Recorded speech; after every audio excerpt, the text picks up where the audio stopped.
नमस्कार दोस्तों, आपका बहुत बहुत स्वागत है text book super coaching TGT PGT पर।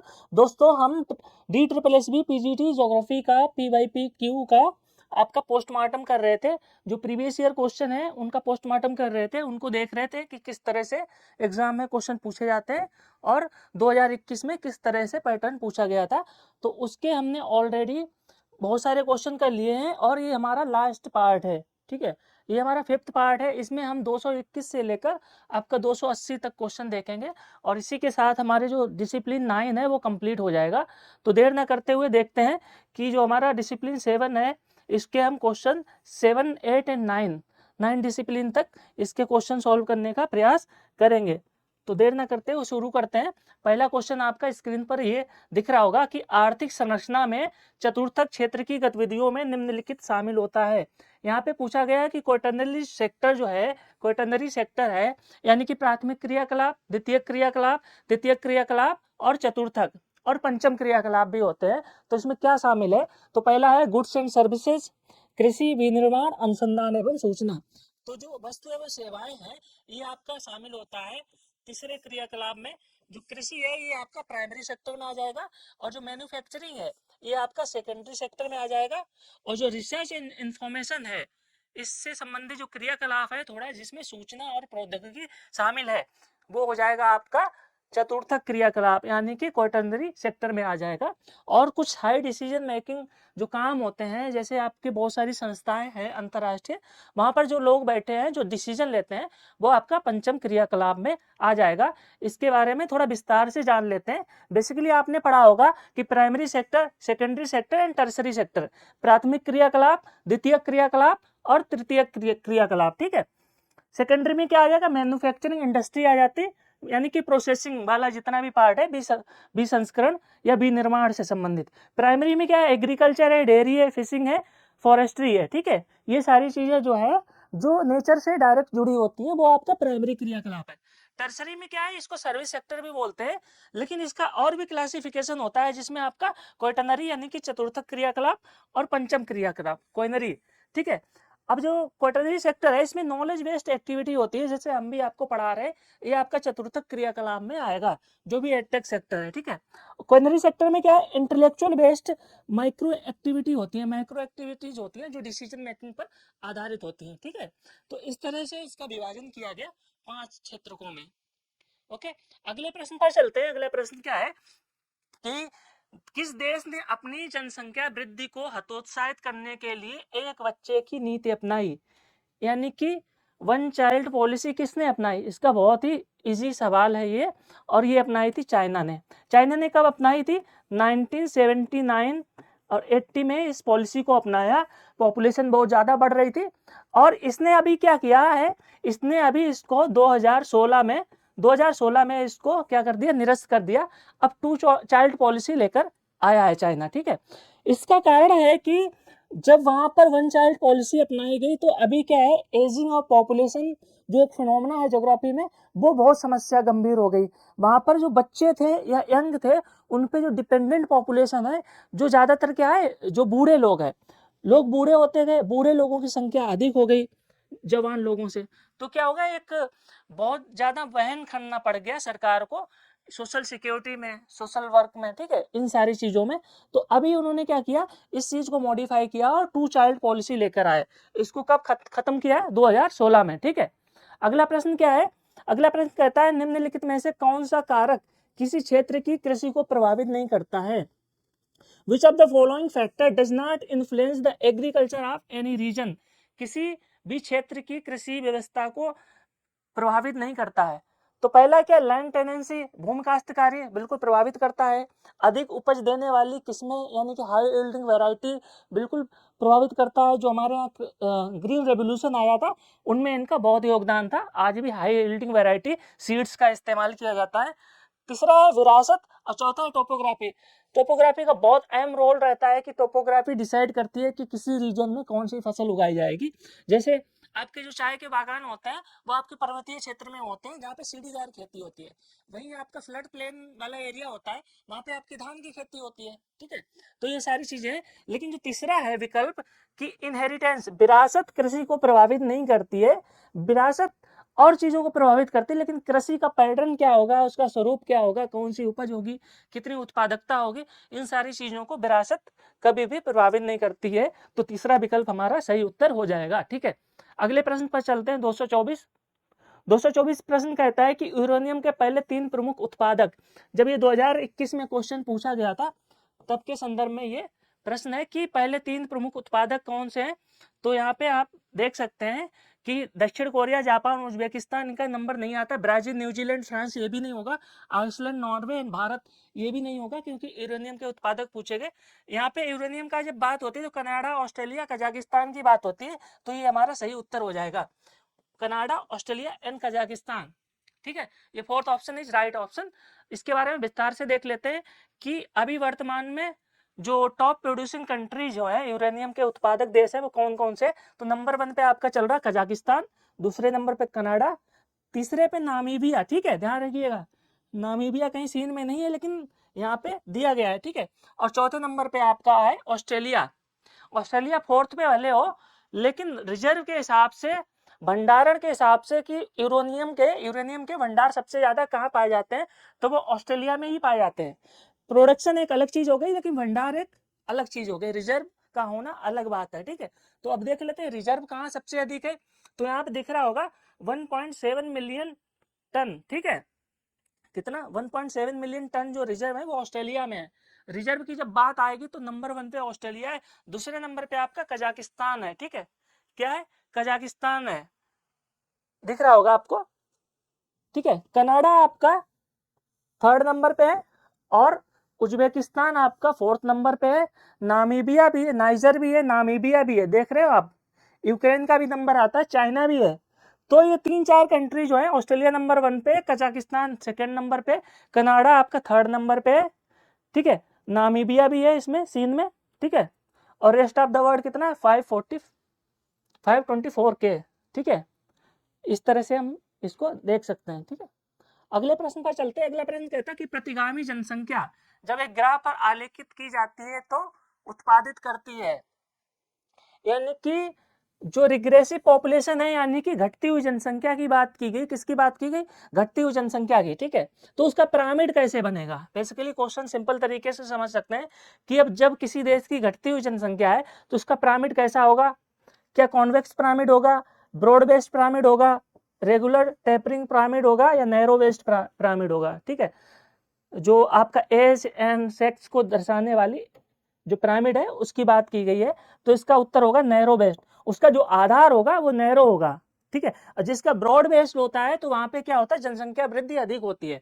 जिसका ब्रॉड नैरो है, ठीक है, जिसका बेस जो है नैरो है, संकीर्ण है, आधार है, तो वहां पे जनसंख्या घट रही होती है।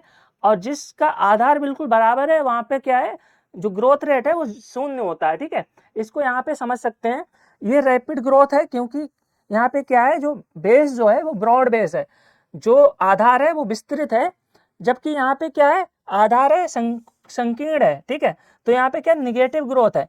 नेगेटिव ग्रोथ में जर्मनी, बुल्गारिया, हंगरी जैसे देश आते हैं। जीरो ग्रोथ कहाँ पे, जहाँ पे इसका आधार जो है बराबर रहता है। और स्लो ग्रोथ कहाँ पे, जैसे यूनाइटेड स्टेट, ऑस्ट्रेलिया, कनाडा वगैरह, यहाँ पे इस तरह से पिरामिड बनेगा। लेकिन रैपिड ग्रोथ जैसे केन्या है, नाइजीरिया है, साउथ अरेबिया है, यहाँ पे क्या है, इसका ब्रॉड बेस्ड है। बहुत सारे देश, पहले भारत भी इसी पिरामिड के अंतर्गत आता था, अभी हम भारत को यहाँ पे स्लो ग्रोथ में रख सकते हैं। ठीक है, क्योंकि जनसंख्या वृद्धि की जो दर है वो कैसी है, वो कम है, लेकिन जनसंख्या इतनी है कि हम इसमें रख सकते हैं इसको। ठीक है, ओवरऑल पॉपुलेशन तो बढ़ेगी क्योंकि जनसंख्या अधिक है। ठीक है, अब हम नेक्स्ट क्वेश्चन करते हैं, इनका मिलान करना है। ठीक है, तो यहाँ पे सूची 1 से सूची 2 को मिलाना है। ये आपके नेशनल हाईवे हैं, और ये नेशनल हाईवे के किसको किसको जोड़ते हैं। तो जोराबाद, शिलोंग, उत्तर प्रदेश, पश्चिम बंगाल। ठीक है, श्रीनगर, कन्याकुमारी, और बामनगोर, नागपुर। ठीक है, तो यहाँ पे इसका मिलान करना है। ठीक है, तो जो पश्चिम बंगाल, उत्तर प्रदेश है, ये आपका नेशनल हाईवे के कौन सा है, 31 है। 31 आपका यहाँ पे एलिमिनेट कर देंगे तो फोर्थ हमारा एलिमिनेट हो जाएगा, एंड आपका सेकेंड भी एलिमिनेट हो जाएगा। ठीक है, अभी ऑप्शन बचता है 1 और 3।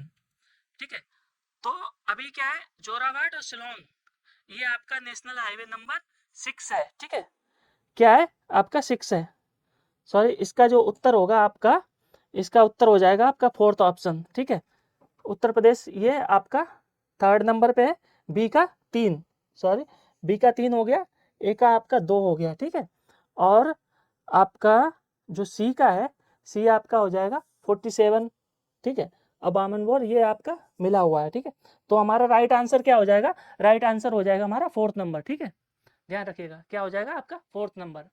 अगले प्रश्न पर चलते हैं, निम्नलिखित में से कौन सा दूसरी हरित क्रांति का उद्देश्य है, सेकेंड ग्रीन रेवोल्यूशन का उद्देश्य क्या है, किसानों के प्रति व्यक्ति आय को बढ़ाना, उनके जीवन स्तर को सुधारना, बिल्कुल ठीक है, जैव प्रौद्योगिकी के उपयोग को शामिल करना या उस पर जोर देना, ठीक है, बायोटेक्नोलॉजी पर जोर देना, बिल्कुल सही है, मुख्य भोजन में जैसे दालें, तिलहन और औद्योगिक कच्चे माल में आत्मनिर्भर बनना, तो ये भी सही है, ये भी सही है, ये भी सही है, तो हरित क्रांति का उद्देश्य क्या है, ये तीनों हमारे राइट आंसर है, तो हमारा second option is right answer हो जाएगा, ठीक है।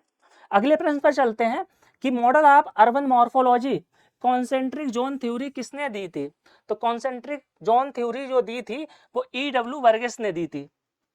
अब इसके बारे में बात कर लेते हैं कि उन्होंने क्या कहा था, उन्होंने कॉन्सेंट्रिक जोन थ्योरी दी थी क्या 1925 में दी थी, और ये सोशियोलॉजिस्ट थे, ठीक है, क्या थे, समाजशास्त्री थे, और इन्होंने जो बीच का जो कोर जोन था उसको बोला CBD, CBD मतलब सेंट्रल बिजनेस डिस्ट्रिक्ट कहा, और इसके जो आसपास का जो क्षेत्र था इसको बोला फैक्ट्री जोन, देन इस वाले रीजन को इन्होंने बोला transition zone, zone of transition, और इस जोन को बताया कि ये फैक्ट्री है, फैक्ट्री में काम करने वाले लोग जो है आसपास में रहते हैं, ठीक है, देन इस वाले जो ग्रीन जोन था इसको बोला रेजिडेंशियल जोन, ठीक है, क्या है रेजिडेंशियल जोन, और ये क्या था वर्किंग क्लास जोन था, और कुछ जोन जो था पेरीफेरी में था, यहाँ पे भी लोग रहते हैं जो कम्यूटर कम्यूटर थे, जो यहाँ से चल के आते थे फैक्ट्री जोन में, कहाँ कहाँ चल के आते हैं, फैक्ट्री जोन में या वर्किंग क्लास जोन में या CBD में आपके आते थे, तो उन्होंने किसी भी शहर की मॉर्फोलॉजी को इस तरह से उन्होंने डिवाइड किया और कॉन्सेंट्रिक जोन थ्योरी दी थी 1925 में, ठीक है, हालांकि इसके बहुत सारे आलोचनाएं भी हैं, ठीक है। अगले प्रश्न पर चलते हैं, अगला प्रश्न क्या करता है जल्दी जल्दी देख लेते हैं क्योंकि हमारे 60 क्वेश्चन बचे हुए हैं। नीली क्रांति, रजत क्रांति, काली क्रांति, पीली क्रांति। पीली क्रांति बहुत ईजी है, समझ में आ रहा होगा किसके लिए, तिलहन के लिए, तो डी से एलिमिनेट, डी का 3 कहाँ पे है, ये आपका 2 नंबर है और 4 नंबर है, तो ये आपका एलिमिनेट हो जाएंगे आपके, ठीक है। फिर काली क्रांति किसके लिए थी, पेट्रोलियम के लिए थी, सी का 4 कहाँ पे, सी का 4, सी का 4, सी का 4 आपका चौथा नंबर है ये, ठीक है, तो ये भी आपका एलिमिनेट हो जाएगा, फोर्थ ऑप्शन इज राइट, ठीक है। नीली क्रांति किसके लिए हो जाएगी आपकी, मछली उत्पादन के लिए, जो सिल्वर क्रांति क्या है, मुर्गी पालन के लिए आपके, ये ऑलरेडी मैच्ड है, ठीक है, ओके, तो ये हमारा सही उत्तर हो जाएगा। अगले प्रश्न पर विचार कर लेते हैं, अगला प्रश्न क्या कहता है, 230 क्वेश्चन नंबर 10 है हमारा इस सेशन का, कि इष्टतम जनसंख्या सिद्धांत के अनुसार इष्टतम जनसंख्या वह है जो देती है, क्या देती है, प्रति व्यक्ति न्यूनतम उत्पादन, न्यूनतम ह्रासमान प्रतिफल, कम संसाधनों में अधिकतम उत्पादन, या प्रति व्यक्ति अधिकतम आय, तो इसका उत्तर हो जाएगा हमारा फोर्थ, इष्टतम जनसंख्या, यानी कि ऑप्टिमम पॉपुलेशन थ्योरी के अनुसार जो ऑप्टिमम पॉपुलेशन है वो प्रति व्यक्ति पर हेड मैक्सिमम इनकम अगर उत्पादित करती है या उत्पादन करती है तो उसको ऑप्टिमम पॉपुलेशन बोला जाएगा, तो क्या देगी, मैक्सिमम इनकम पर हेड, जिस देश की प्रति व्यक्ति आय अधिक है वो क्या है, आपकी ऑप्टिमम पॉपुलेशन है, ठीक है, और जो गरीब देश है वहां पे प्रति व्यक्ति आय जो है वो बहुत कम होती है, तो वहां पे संसाधन, जो मानव संसाधन है उसका सही से उपयोग नहीं हो पाता है, ठीक है, तो वहां पे लिस्ट ऑप्टिमम पॉपुलेशन होता है, ठीक है, ध्यान रखिएगा।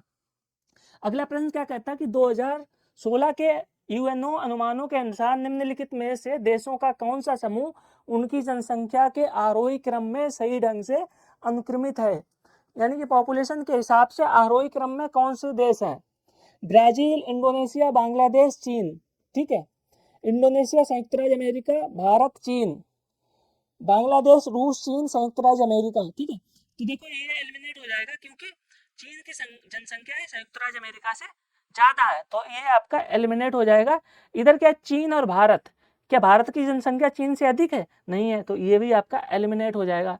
इधर ब्राजील, इंडोनेशिया, बांग्लादेश और चीन।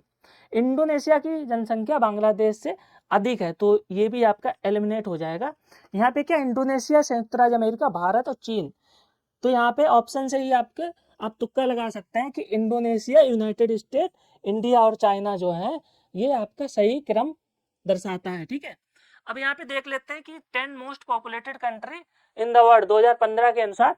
तो पहले नंबर पे क्या है, चाइना है। दूसरे नंबर पे आपका 125 करोड़ के साथ क्या है, भारत है, अपना देश महान। फिर तीसरे नंबर पे यूनाइटेड स्टेट है, यूएसए।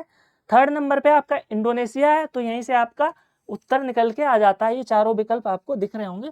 फिर ब्राजील है, ब्राजील के बाद पाकिस्तान है, और आपका नाइजीरिया है, बांग्लादेश है, रसिया है एंड जापान है। ठीक है, जापान आपका 10वें नंबर पे है। ठीक है, ध्यान रखें। अगले प्रश्न पर विचार कर लेते हैं। Which type of rural settlement is found in Asia? Asia में किस तरह की ग्रामीण बस्तियां पाई जाती हैं? तो कैसी पाई जाती हैं, कॉम्पैक्ट बस्तियां पाई जाती हैं, क्योंकि जनसंख्या अधिक है। ठीक है, बेसिकली सेमी कॉम्पैक्ट भी पाई जाती है, लेकिन यहाँ पे किस प्रकार की जनरल वे में पूछा गया, तो कॉम्पैक्ट बस्तियां पाई जाती हैं। ठीक है, ध्यान रखेंगे। अब अगला प्रश्न क्या कि निम्नलिखित में से कौन सा देश कोयले का प्रमुख उत्पादक है? तो कोयले का प्रमुख उत्पादक आपका चीन है। जब ये क्वेश्चन पूछा गया था, हालांकि ऑस्ट्रेलिया में भी कोयले का उत्पादन होता है, लेकिन उस संदर्भ में आपका चीन हमारा सही उत्तर था। ठीक है, तो रिसोर्स से संबंधित लोहा उत्पादन, कोयला उत्पादन या यूरेनियम से संबंधित हमने क्वेश्चन देखे हैं, तो इस हिसाब से काफी क्वेश्चन बनते हैं। तो हमें संसाधन भूगोल यानी कि रिसोर्स ज्योग्राफी को अच्छे से पढ़ना है। ठीक है, अगला प्रश्न क्या कह रहा है कि which of the following factor affect the origin of rural settlement? ग्रामीण बस्तियों को या ग्रामीण अधिवास की उत्पत्ति को कौन कौन से कारक प्रभावित करते हैं? तो पहला क्या, उपजाऊ भूमि। ऑब्वियसली उपजाऊ भूमि होगी तो वहां पे कृषि व्यवस्था पाई जाएगी, तो कृषि के आधार पर सेटलमेंट बनेंगे, तो ये प्रभावित करता है। भवन निर्माण सामग्री, बिल्कुल, कि भवन निर्माण की जो सामग्री है वहां पे क्या है, पत्थर है ज्यादा। जैसे पहाड़ों पे चले जाओगे तो घर जो है पत्थरों के बनाए जाते हैं, लेकिन प्लेन रीजन में घर जो है ईंटों के बनाए जाते हैं, कहीं घर मिट्टी के बनाए जाते हैं। तो जो सामग्री उपलब्ध है, जंगलों में जाओगे तो जंगलों में लकड़ियों के घर बनते हैं, तो बैम्बू हाउस भी मिलते हैं आपको जंगलों में। तो भवन निर्माण सामग्री बिल्कुल प्रभावित करती है। शुष्क भूमि, शुष्क भूमि से तात्पर्य यह है कि ड्राई लैंड, जो दलदली जमीन होती है वहां पर लोग घर नहीं बनाते। देखते हैं कि ऊंचा क्षेत्र कहाँ पे है, शुष्क क्षेत्र कहाँ पे है, तो उस जगह की बात हो रही है। तो शुष्क भूमि हमारा ये कारण हो जाएगा। अनुकूल जलवायु, हमेशा इस चीज को महत्व दिया जाता है कि किसी क्षेत्र में जलवायु परिस्थितियां अगर अनुकूल हैं तो उस जगह पे निर्माण किया जाएगा। ठीक है, प्रतिकूल जलवायु में कौन घर बनाना चाहेगा? तो ये सारे विकल्प हमारे सही है। तो उत्तर क्या हो जाएगा आपका, 3 उत्तर हो जाएगा, यानी कि 1 2 3 4 सभी स्टेटमेंट, ये सभी कारक सही है। ठीक है, तो विकल्प संख्या 3 जो है वो हमारा राइट आंसर हो जाएगा। अगले प्रश्न पर चलते हैं। जनसांख्यिकी संक्रमण सिद्धांत, ठीक है, डेमोग्राफिक ट्रांजिशन थ्योरी की बात हो रही है, उसके संदर्भ में कौन सा कथन गलत है, पूछा गया गलत कथन कौन सा है। तो क्या है कि ये इस परिकल्पना पर आधारित है, पहला स्टेटमेंट है कि मृत्यु दर में गिरावट उर्वरता में गिरावट से पहले आती है। फर्टिलिटी की बात आ रही है कि मृत्यु दर में गिरावट जन्म दर में गिरावट से पहले आती है। ठीक है, तो पहले किस में गिरावट आएगी, मृत्यु दर में आएगी। पहले क्या होता है, जनसंख्या का जो मृत्यु दर है और आपका वृद्धि दर है वो दोनों हाई रहते हैं।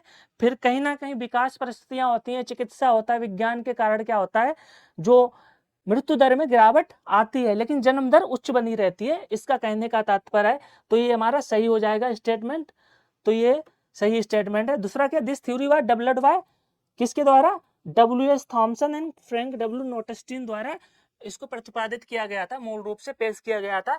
ये भी हमारा सही है स्टेटमेंट। तीसरा स्टेटमेंट कहता है, ये सिद्धांत बताता है कि किसी समाज का सामाजिक आर्थिक परिवर्तन उसके जनसांख्यिकी परिवर्तन के साथ साथ होता है। बिल्कुल सही है, सामाजिक आर्थिक परिवर्तन जनसांख्यिकी परिवर्तन के साथ साथ ही होगा। जो समाज जितना सामाजिक और आर्थिक रूप से उन्नत होगा वो जनसंख्या वृद्धि के बारे में उतना ही सोचेगा, सशक्त होगा। ठीक है, इसलिए जो डेवलप्ड कंट्रीज हैं वहां पे जो पॉपुलेशन रेट है वो कम है, जो डेवलपिंग कंट्रीज हैं वहाँ पे बहुत सारे सामाजिक आर्थिक पहलू हैं जिनके कारण जनसंख्या वृद्धि दर बहुत अधिक है। ठीक है, चौथा कारण क्या है कि जनसांख्यिकी संक्रमण का पहला चरण घटती जन्म दर तथा निम्न मृत्यु दर से पहचाना जाता है। तो ये स्टेटमेंट हमारा गलत है, क्योंकि पहला चरण जो है वो अधिक जन्म दर और अधिक मृत्यु दर दोनों चीजें विद्यमान रहती हैं। पॉपुलेशन ग्रोथ भी बहुत होती है, लेकिन पॉपुलेशन जो मृत्यु दर है वो भी बहुत अधिक होती है। ठीक है, जिसके कारण वो क्या होता है, जो पॉपुलेशन ग्रोथ है एक्चुअल में वो बहुत निम्न होती है, कम होती है। ठीक है, ध्यान रखेंगे। तो यही हमारा सही उत्तर हो जाएगा, fourth option is right option. ठीक है, ध्यान रखेंगे। अगला क्वेश्चन क्या कहता है कि डेमोग्राफिक, ये हम यहाँ पे देख सकते हैं कि पहले क्या है, जो ग्रोथ रेट है वो निम्न है, मतलब जन्म दर और मृत्यु दर दोनों अधिक है। फिर क्या होता है, समय के साथ साथ क्या होता है, जो मृत्यु दर है वो घटती है, लेकिन जो जन्म दर है वो उच्च रहती है, वो समय के अनुसार धीरे धीरे घटती है। इसलिए यहाँ पे जो होता है, यहाँ पे पॉपुलेशन जो है वो अधिक होती है। ठीक है, अर्ली एक्सपेंडिंग पीरियड बोला जाता है। यहाँ पे ग्रोथ रेट बहुत ज्यादा होती है।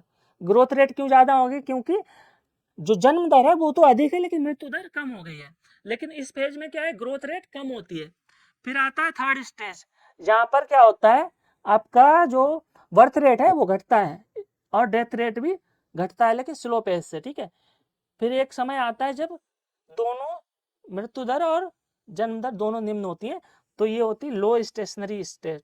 ठीक है, और ये होती है लेट एक्सपेंडिंग पीरियड। तो समय के अनुसार किसी भी समाज, किसी भी देश में क्या होता है कि समय के अनुसार जो चौथी या तीसरी या चौथी अवस्था होती है जब आपके जन्म दर और मृत्यु दर कम हो जाती है। तो ये डेमोग्राफिक ट्रांजिशन मॉडल हम यहाँ पे देख सकते हैं। ठीक है, अगला प्रश्न क्या कह रहा है कि दो कथन दिए गए जिसमें एक अभिकथन है, दूसरा कारण है। ठीक है, पहला क्या है, अभिकथन क्या कहता है कि प्रवासन का आयु संरचना पर सीधा प्रभाव पड़ता है। आयु संरचना पर बिल्कुल सीधा सीधा प्रभाव पड़ता है, क्योंकि किसी भी समाज, किसी भी जगह से जो प्रवास होता है वो एज सिलेक्टिव होता है। बूढ़े तो नहीं जाएंगे, बच्चे भी नहीं जाते हैं। ज्यादातर जो जनसंख्या है वो गतिशील जनसंख्या क्या होती है, जवानों की होती है, जो युवा अवस्था है। जैसे शादी हो गई तो लड़कियां अपने ससुराल चली जाती हैं, ये भी एक माइग्रेशन है। जो यंग लोग हैं वो पढ़ने के लिए या रोजगार की तलाश में आपका माइग्रेट करते हैं शहरों की तरफ। ठीक है, तो कारण क्या है, प्रवासन आयुष चयनात्मक होता है, जिसका अर्थ है कि 15 से 30 वर्ष की आयु के लोग युवा और अधिक आयु वर्ग के लोगों की तुलना में अधिक गतिशील होते हैं। जैसा कि मैंने बताया है कि जो बच्चों की तुलना में और वृद्धों की तुलना में जो आयु वर्ग 15 से 30 है वो ज्यादा गतिशील है। वो क्यों, पढ़ने के लिए, पढ़ाई लिखाई के लिए, उच्च शिक्षा के लिए आपका शादी विवाह के बाद लड़कियां भी ससुराल चली जाती हैं, तो वो भी एक माइग्रेशन का प्रकार है। तो ये हमारा कारण भी सही है और अभिकथन भी सही है। तो इसका सही उत्तर हो जाएगा both A and R are correct and explain A. ठीक है, एक्सप्लेन भी करता है, दोनों सही है, आर ए की व्याख्या भी करता है। दोस्तों आप उत्तराखंड वगैरह जाएंगे पहाड़ों पे, तो वहां पे देखेंगे गाँव में बूढ़े लोग ज्यादा मिलेंगे, क्योंकि जो युवा लोग हैं वो माइग्रेट कर जाते हैं प्लेन में। ठीक है, प्लेन साइड में चले जाते हैं, पहाड़ों पे लोग कम रुकते हैं। कहते हैं कि पहाड़ों का पानी और पहाड़ों की जवानी पहाड़ों के काम नहीं आती है। उसका कारण यही है कि पहाड़ों पे जो युवा हैं वो प्लेन एरिया में आपका मूव करते हैं रोजगार की तलाश में। इसलिए वहां पर जो वृद्ध लोग हैं वो आपको ज्यादा देखने को मिलेंगे, या बच्चे ज्यादा देखने को मिलेंगे। और वृद्ध में भी महिलाएं आपको सबसे अधिक पहाड़ों पर देखने को मिल जाएंगी। आप किसी भी गांव में जाओगे, मैं तो गया हूं इसलिए आपको बता रहा हूं अपना अनुभव। ठीक है, अगले प्रश्न पर विचार कर लेते हैं। भारत में सड़क परिवहन की गंभीर समस्या का सामना करता है किस प्रकार का जो परिवहन है, किस प्रकार की प्रॉब्लम। तो एक्सट्रीम साइड लेक्चर, ठीक है, अतिरिक्त पार्श्व सुख सुविधाओं की, जनशक्ति की कमी, मिश्रित यातायात या चेक पोस्ट की कमी। तो इसका उत्तर हो जाएगा आपका मिक्स ट्रैफिक होता है, उसकी समस्या बहुत होती है, क्योंकि एक ही सेम रोड पर आपका ट्रक भी चल रहा है, बस भी चल रही, कार भी चल रही, साइकिल भी चल रही, मोटरसाइकिल भी चल रही और लोग पैदल भी चल रहे हैं, क्योंकि यहाँ पे एक ही ये चीज आपको देखने को मिल जाएगी। तो मिश्रित यातायात है जिसको आपको संभालना बहुत मुश्किल हो जाता है, इसका प्रबंधन बहुत मुश्किल हो जाता है। अगले प्रश्न पर विचार कर लेते हैं। 38 प्रश्न है, 238 कि एक गांव में निवल खेती क्षेत्र कितना 1000 हेक्टेयर है, और जिसमें रबी और खरीफ मौसम में जो क्षेत्रफल है वो 350 हेक्टेयर में आपका आपका रबी और 550 हेक्टेयर में आपका खरीफ की फसल बोई जाती है तो कितना हो जाएगा आपका 900। ठीक है, तो इस गांव की कृषि सघनता कितनी है? तो कृषि सघनता का सूत्र होता है निबल बोया गया क्षेत्र, ठीक है, आपका बोया गया क्षेत्र प्लस निबल बोया गया डिवाइडेड बाय, ठीक है, तो आपका कितना हो जाएगा, ये कितना हो जाएगा आपका 90%। कितना हो जाएगा 90% कृषि सघनता होगी। कृषि सघनता मतलब कुल बोया गया क्षेत्र डिवाइडेड बाय निबल बोया गया क्षेत्र इनटू 100। ठीक है, अगर मान लीजिए ये आपका 550 ये भी होता और वो भी 550 है तो कितना हो जाता आपका 1100। तो निबल बोया गया जो सघनता हो जाती वो आपकी 110% हो जाती। कितनी?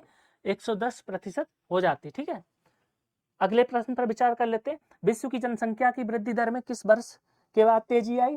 तो तेजी आई 1800 के बाद, क्योंकि इंडस्ट्रियल रेवोल्यूशन हुआ, लोग गांव से शहरों की तरफ आए और जनसंख्या वृद्धि हुई। यहाँ पे देख सकते हैं 1800 में के लगभग 1 बिलियन पॉपुलेशन थी, लेकिन इसके बाद ये बहुत तेजी से बढ़ी और 1900 यानी कि आपका 20वीं शताब्दी के शुरुआती वर्षों में ये बहुत तेजी से बढ़ रही है। ठीक है, और अभी आपका 9 बिलियन के आसपास जनसंख्या है विश्व की। ठीक है, कितनी है? 9 बिलियन के आसपास, 9 अरब। ठीक है, ध्यान रखेंगे। अगला प्रश्न क्या है कि दिए गए वान थूनेन के आर्थिक लगान सूत्र में के का निम्नलिखित में से के क्या है? क्या भूमि का प्रति इकाई लगान है, बाजार से दूरी है, उत्पाद का प्रति इकाई उत्पादन लागत है, या भूमि का प्रति इकाई उत्पादन है? तो इसका उत्तर हो जाएगा डिस्टेंस फ्रॉम मार्केट। जो वॉन थूनेन का मॉडल था, ठीक है, वॉन थूनेन का मॉडल था, उसके अनुसार आर्थिक लगान सूत्र में के का मतलब क्या है? बाजार से दूरी। अगले प्रश्न पर विचार कर लेते हैं। एशिया में निम्नलिखित में से कौन सा देश भूमि से घिरा हुआ है? तो इसका उत्तर हो जाएगा आपका उज्बेकिस्तान। ठीक है, लैंडलॉक्ड कंट्री यानी कि भू आपद्ध देश की बात की गई है, तो आपका हो जाएगा ये उज्बेकिस्तान। अगले प्रश्न पर विचार कर लेते हैं कि राजनीतिक सीमाएं राष्ट्रीयताएं स्थापित करने पर ध्यान देती हैं, ये कथन किसका है? ये कथन किसका है? एच कोहन का है। किसका है ये? एच कोहन का है। तो राजनीतिक भूगोल से संबंधित इस तरह के प्रश्न बनते हैं, आपको ध्यान में रखने की जरूरत है। ठीक है, अगला प्रश्न देख लेते हैं। स्मिथ के अनुसार निम्नलिखित में से कौन सा कल्याण के विभिन्न घटकों का प्रतिनिधित्व करने वाले संकेतकों में से एक नहीं है? कल्याण का मानसिक तथा शारीरिक स्वास्थ्य बिल्कुल है, प्रसन्नता तथा विकास बिल्कुल है।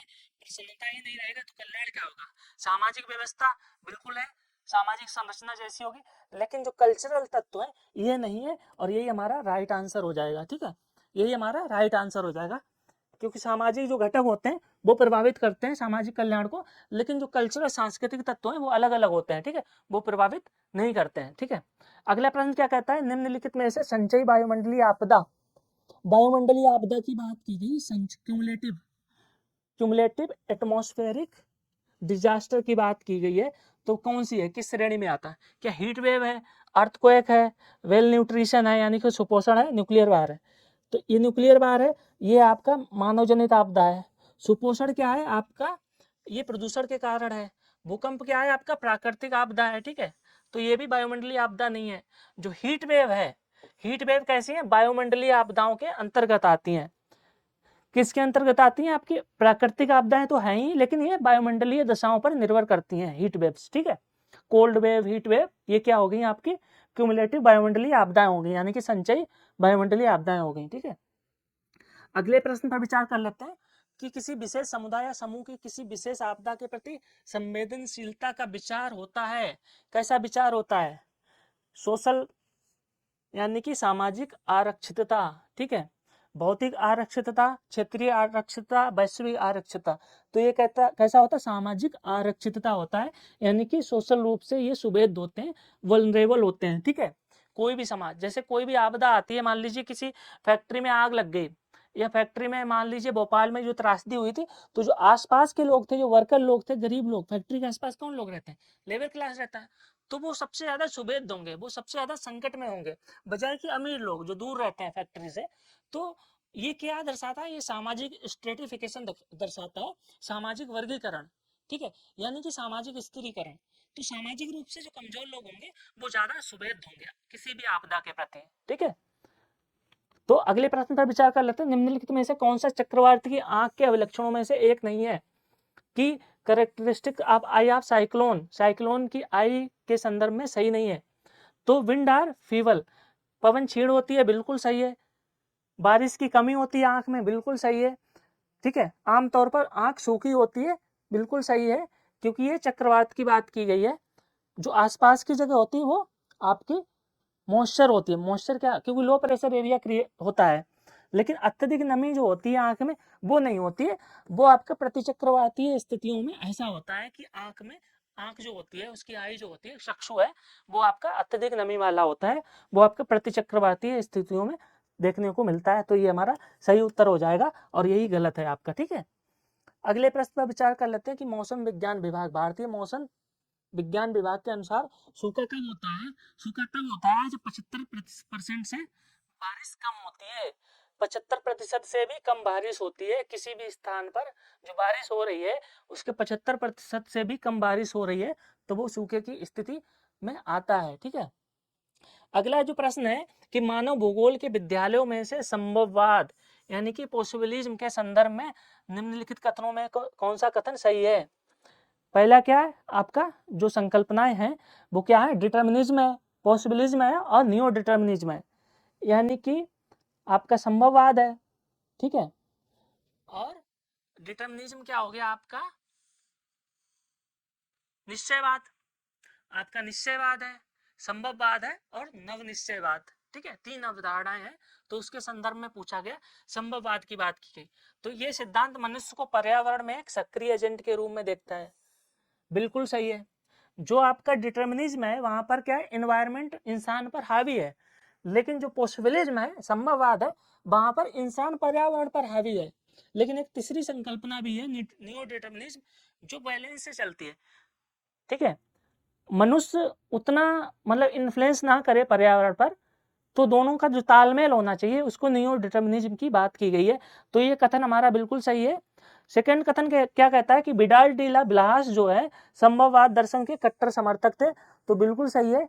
जो विडाल दा बिलास थे ये हमारे संभववाद के कट्टर समर्थक थे, दूसरा कथन भी सही है। तीसरा कथन क्या कहता है, 1920 के दशक में टेलर द्वारा संभववाद की अवधारणाओं को सामने रखा गया, ये कथन बिल्कुल गलत है।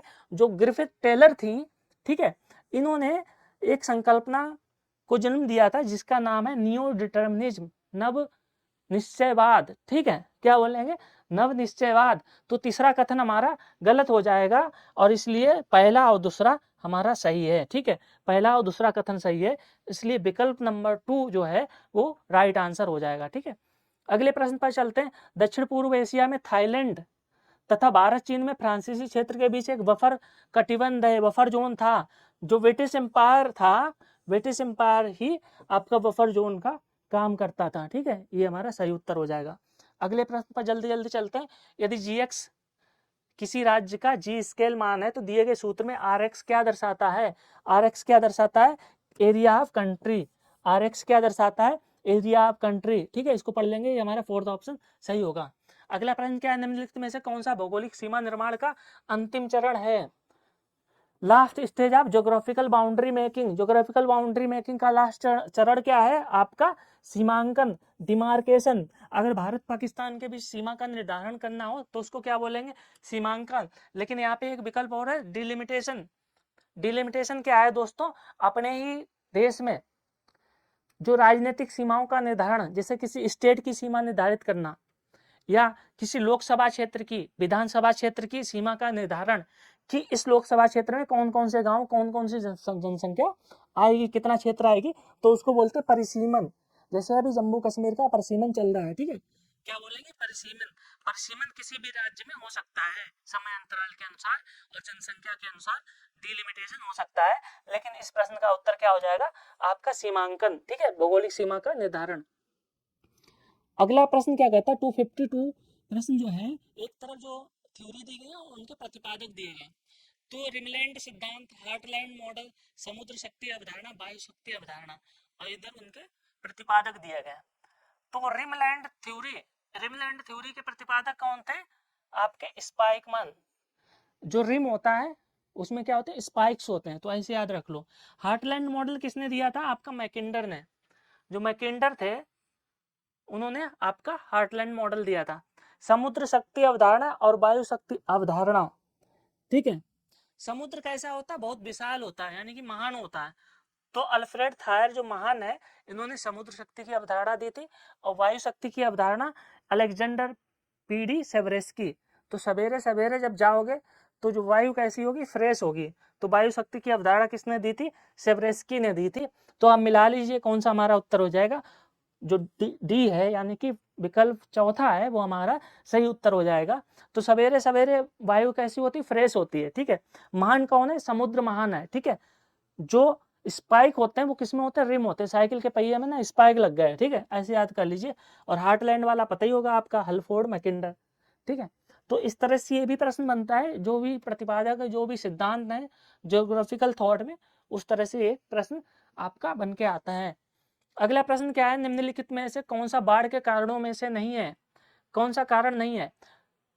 फॉल्टी एग्रीकल्चर प्रैक्टिसेस बिल्कुल है आपका, लार्ज स्केल डिफॉरेस्टेशन फॉरेस्टेशन यानी कि बड़े पैमाने पर वन कटाई बिल्कुल है, विंड शियर इन वर्टिकल ये आपका नहीं है, highly highly sinuous and meandering course of river नदियों का अत्यधिक लहरदार तथा विसर्पी, मतलब नहर जो नदियां हैं उनका विसर्पण, ये भी बिल्कुल है, नदियां अपना मार्ग बदल लेती हैं, बाढ़ आ जाती है।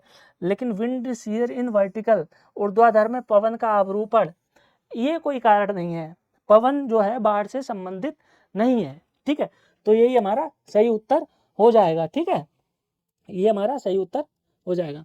अगले प्रश्न पर चलते हैं, निम्नलिखित में से किस कारक ने भू राजनीति के पुनः प्रवर्तन के लिए आवश्यक आवेग या प्रोत्साहन प्रदान नहीं किया। कौन सा कारण है जिसने भू राजनीति को प्रभावित नहीं किया। तो पहला क्या, विश्व युद्ध से पहले और अधिक जटिल विश्व, ये बिल्कुल सही है, क्योंकि विश्व युद्ध से पहले और बाद में बहुत सारे कारण रहे। औपनिवेशिक साम्राज्यों का टूटना, ये इसने भी भू राजनीति को प्रभावित किया। राजनीतिक दलों की उन्नति, और चौथा क्या, बड़ी संख्या में राष्ट्र राज्यों का निर्माण, नेशन स्टेट का निर्माण, ये भी हमारा कारण रहा। लेकिन ग्रोथ ऑफ पॉलिटिकल पार्टीज, इस जो ये कारण है ये प्रभावित नहीं करता है। तो third option is right answer. ठीक है, अगला प्रश्न क्या है, मैकमोहन जो रेखा है, मैकमोहन रेखा किसके किसके बीच है, भारत और चीन के बीच है। किसके बीच है, भारत और चीन के बीच है। अंध रेखाएं भी देख सकते हैं, रेड क्लिप किसके बीच है, भारत और पाकिस्तान के बीच। मैकमोहन इंडिया और चाइना के बीच। जो मैगिनोट लाइन जो है जर्मनी फ्रांस के बीच में है। ठीक है, और भी इंपॉर्टेंट देख लेते हैं, डूरंट रेखा कहाँ है, अफगानिस्तान एवं पाकिस्तान के बीच में। जो हिंडनबर्ग है वो पोलैंड एंड जर्मनी के बीच में। आपका 17th पैरेलल जो है Vietnam, north Vietnam and south Vietnam के बीच में है। ठीक है, ध्यान रखिएगा। आपका ईरान इराक के बीच कौन सा, 31st पैरेलल। ठीक है, ये भी पूछा जाता है, 38th पैरेलल साउथ कोरिया एवं नॉर्थ कोरिया के बीच में। और जो 49 पैरेलल है यूएस और कनाडा के बीच में है। और जो 24वीं समांतर रेखा जो है पैरेलल है वो इंडिया और पाकिस्तान के बीच है, कहाँ पे, गुजरात में, कच्छ के रण में। ठीक है, ध्यान रखिएगा। इस तरह से आपका प्रश्न ये बनता है। ठीक है, 24वीं समांतर रेखा। अब प्रश्न नंबर है 256। प्रश्न क्या कहता है, elastic rebound theory related to earthquake was postulated by, किसने दिया था बताओ। तो ये थ्योरी दी थी एच एफ रीड ने। किसने दी थी, एच एफ रीड ने। ठीक है, अगला प्रश्न क्या है 257 की बैरी कैरिबियन समुद्र में मोर्टनिक द्वीप जो है, द्वीप समूह है, ज्वालामुखी द्वीप है, पर माउंट पेली विस्फोट हुआ था। माउंट पेली पिलियन टाइप के ज्वालामुखी भी होते हैं, आप पढ़ेंगे। उसमें विस्फोट किस वर्ष हुआ था जिसमें लगभग 28,000 लोग मारे गए थे। तो ये हुआ था 1902 के करीब। जो पिलियन माउंटेन है यहाँ पे विस्फोट हुआ था 1902 में। ठीक है, ध्यान रखेंगे। अगला प्रश्न क्या कह रहा है कि यदि ए बी सी क्षेत्रता के कार्य हैं, जहां ए का अर्थ है क्षेत्र तक पहुंच पर नियंत्रण, ध्यान रखिएगा इस शब्द पर, नियंत्रण लागू करने के लिए है। बी का अर्थ है शक्ति को मृत रूप देना, और सी का अर्थ है प्रभुत्व के सामाजिक संबंध से ध्यान हटाने के लिए, तब क्षेत्रीयता की निम्नलिखित में से कौन सी रणनीतियों को सही ढंग से परिभाषित किया गया है। पहला क्या है, सामाजिक प्रतिद्वंद स्पष्ट हो गया है, और ए और सी से स्पष्ट होता है, बिल्कुल सही है। नियंत्रण की कुशल अवधि ए बी सी से होता है, स्पष्ट होता है। थर्ड क्या है, फूट डालो तथा शासन करो, केवल बी, ये भी सही है। तो 1 2 3 हमारा राइट आंसर हो जाएगा। इसको अंग्रेजी में भी आप पढ़ लीजिएगा। ठीक है, अगले प्रश्न पर चलते हैं। भारत में चक्रवात इतिहास का सबसे शक्तिशाली चक्रवात, जिसे सुपर साइक्लोन कहा गया है, कहाँ आया था, आपका उड़ीसा में आया था। और ये लगभग 1998-99 में आया था। कब आया था, 1998-99 में, ठीक है, ध्यान रखिएगा। अगला प्रश्न क्या है, गतिविधि की गति के आधार पर किस खतरे को धीमा आक्रमण ऑनसेट खतरा माना जाता है? धीमा धीमा खतरा, टोर्नेडो अचानक से आता है, सुनामी भी अचानक से आ जाती है, लावा फ्लो जो है वो भी अचानक से ही होता है, आपका ज्वालामुखी विस्फोट। लेकिन जो सूखा होता है वो धीमे धीमे होता है, धीमा आक्रमण माना जाता है, पता भी नहीं चलता है लोगों को कि सूखा आ गया, और बहुत सारे आपदा के रूप में देखने को मिलता है, बहुत सारे जन धन की हानि देखने को मिलती है, ठीक है। अगला प्रश्न क्या कहता है, निम्नलिखित में से कौन सा संवहनीयता का गुण नहीं है? कैरेक्टरिस्टिक्स ऑफ सस्टेनेबिलिटी का गुण नहीं है। पारिस्थितिक संसाधनों की निरंतर आपूर्ति बिल्कुल है, continuous supply of ecological resources, ठीक है। मीटिंग एडेप्टिव इकोलॉजिकल डिमांड, क्या ये है?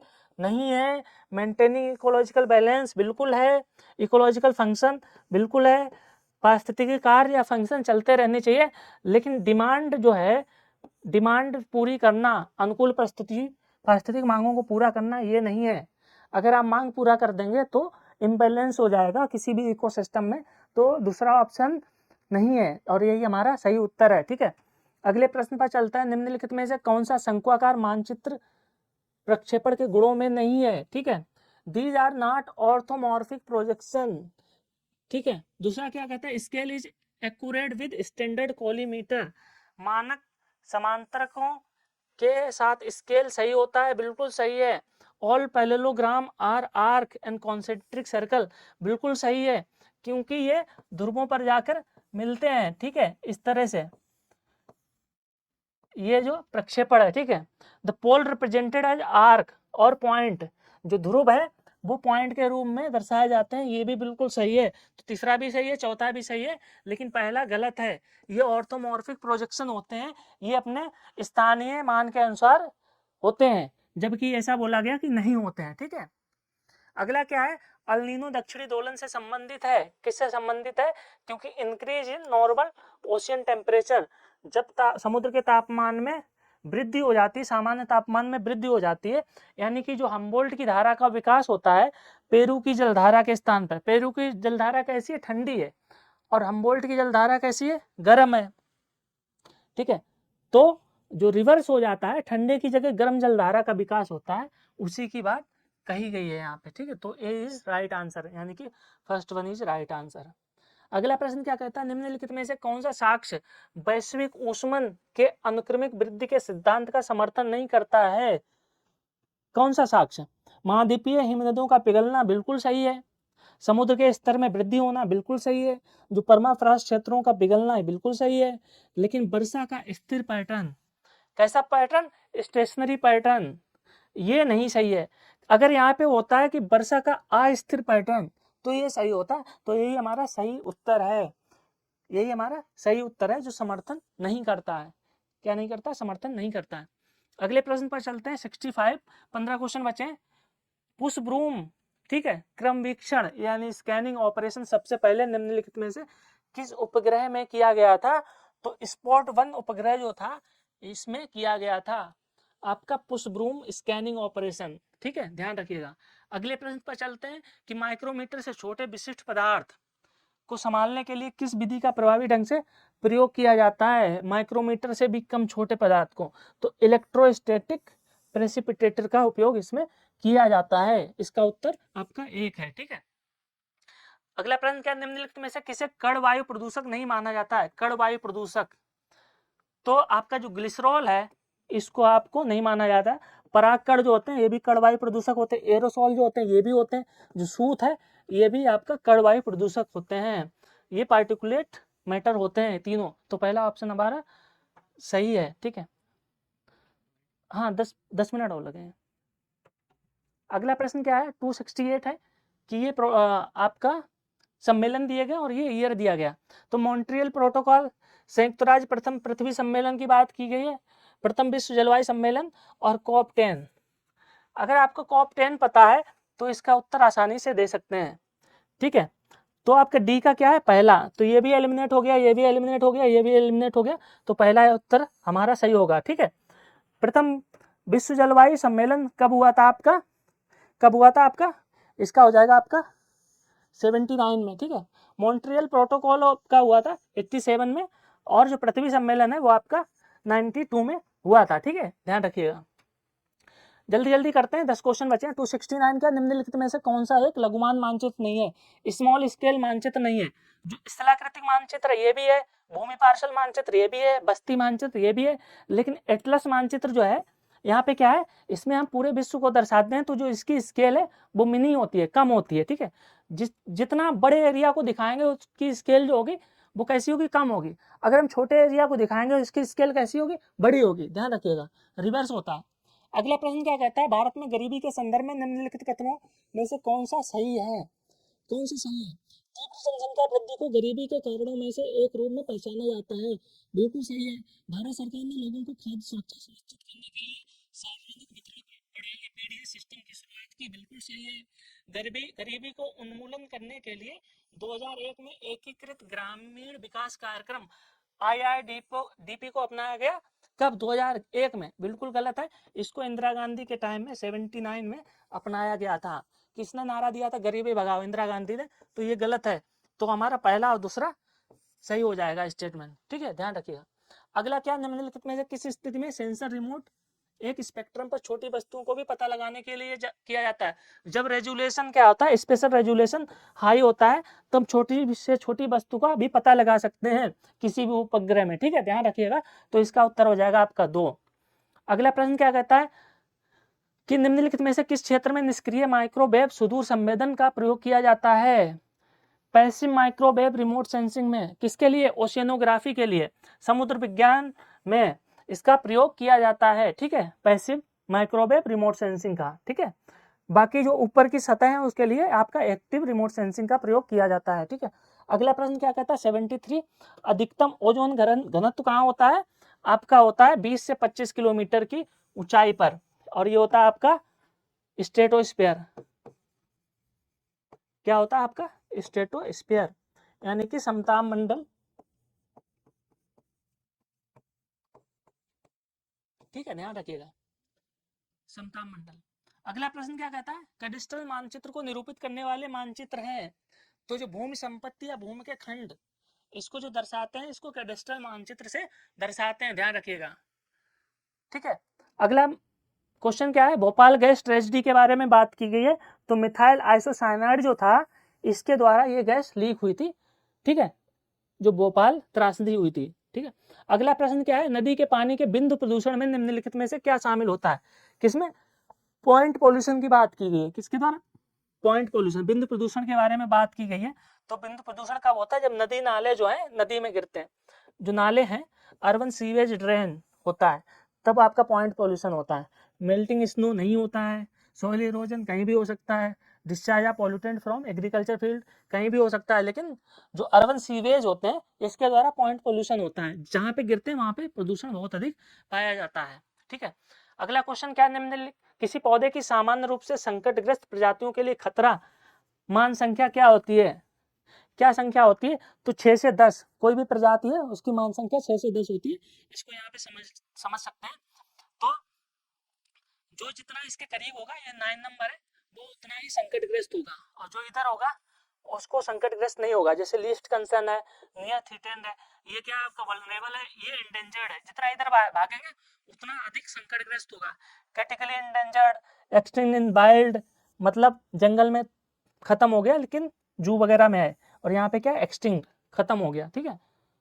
अगला प्रश्न क्या है, निम्न प्रकार का एक प्रकार का दंड आरेख जहाँ कुल मान का विवरण दिखाने के लिए स्तंभों को खंडों में, यानी कि दंड आरेख है, और इसको इस तरह से खंडों में दर्शाते हैं, ठीक है, इस तरह। इसको क्या बोलेंगे, आपका कंपाउंड बार डायग्राम बोलते हैं। क्या बोलेंगे? मिश्र या कंपाउंड दंड आरेख बोलेंगे, ठीक है, इस तरह से दर्शाते हैं, ध्यान रखिएगा, इस तरह से, ठीक है। अगला प्रश्न क्या है, झील के जल में किस पदार्थ की उच्च सांद्रता से फेफड़ों का कैंसर होता है? किसकी सांद्रता से?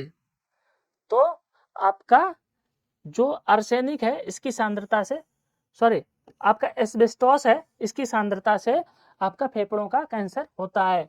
अगला हमारा लास्ट क्वेश्चन है कि थीमेटिक मानचित्र तैयार करने के लिए निम्नलिखित में से कौन सी तकनीक विशेष रूप से संख्यात्मक आंकड़ों का उपयोग करती है? तो छायांकन विधि, प्रतीक विधि, रंगक विधि या बिंदु विधि। तो थीमेटिक मैप जो होते हैं, किसी भी स्थान, किसी भी जगह जो जनसंख्या वितरण हो या संसाधन वितरण हो, उनको दर्शाने के लिए जो थीमेटिक मानचित्र बनाए जाते हैं, तो उसमें छायांकन विधि का प्रयोग किया जाता है, यानी कि शेडिंग मेथड का प्रयोग किया जाता है। आपने देखा होगा किसी राज्य या जिले में जो रिसोर्स वगैरह है या जनसंख्या दर्शाते हैं, तो वो छायांकन विधि के द्वारा दर्शाते हैं। तो ये हमारा राइट आंसर हो जाएगा, ये सही उत्तर हो जाएगा। तो दोस्तों इस तरह से हमने हमारे पूरे 180 क्वेश्चन कंप्लीट कर लिए हैं। टोटल क्वेश्चन कितने आते हैं? 300, जिसमें हमने ज्योग्राफी के 180 क्वेश्चन कंप्लीट कर लिए हैं 5 सेशन में। ये हमारा आखिरी सेशन था। अब हम किसी अगली पीवाईपी को लेकर आएंगे, प्रीवियस ईयर क्वेश्चन का पोस्टमार्टम करेंगे। तो दोस्तों कैसा लगा हमारा ये लेक्चर? अगर आपको ये लेक्चर पसंद आए तो आप इसको लाइक करें, कमेंट करें और चैनल को सब्सक्राइब करें। बहुत बहुत धन्यवाद। आपका दिन शुभ हो।